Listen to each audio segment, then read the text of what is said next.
கோதுமை மாவு வச்சு டேஸ்டியான குலோப்ஜாம் தான் பண்ண போகிறோம். குலோப்ஜாம் பண்ணுறதுக்கு ஒரு பவுலில் 1 கப் அளவுக்கு கோதுமை மாவு, 1/4 ஸ்பூன் பேக்கிங் சோடா, 1 சிட்டிகை உப்பு, 1 ஸ்பூன் அளவுக்கு நெய் சேர்த்து நல்லா கலந்துடலாம்.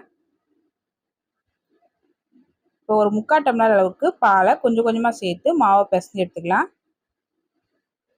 இப்போ மாவை நல்லா பிசைஞ்சிட்டு ஒரு 10 நிமிஷத்துக்கு மாவை நல்லா ஊற வச்சிடலாம். அடுப்பில் ஒரு பாத்திரம் வச்சு 1 கப் அளவுக்கு சர்க்கரை சேர்த்துடலாம்.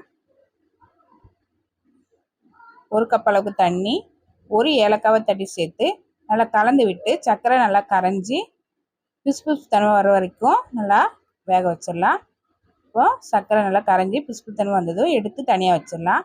இப்போ ஒரு 10 நிமிஷமாக கோதுமை மாவு நல்லா ஊறிடுச்சு. இப்போ கொஞ்சமாக மாவு எடுத்து உருண்டை பிடிச்சி உள்ளங்கையில் வச்சு பால் மாதிரி ரெடி பண்ணி எடுத்துக்கலாம். எல்லா மாவையுமே இந்த மாதிரி ரெடி பண்ணி எடுத்து வச்சிடலாம். இப்போ அடுப்பில் கடாய் வச்சு எண்ணெய் ஊற்றிருக்கிறேன். எண்ணெய் சூடானதோ அடுப்பை மிதமான தீயில் வச்சுட்டு ஒவ்வொரு உருண்டையாக எண்ணெயில் போட்டு பொரிச்சு எடுத்துக்கலாம். ஒரு சைடு வெந்ததுக்கப்புறமா திருப்பி போட்டுடலாம். 2 சைடும் நல்லா பொன்னிறமாக வர வரைக்கும் வேக வச்சு எடுத்துடலாம்.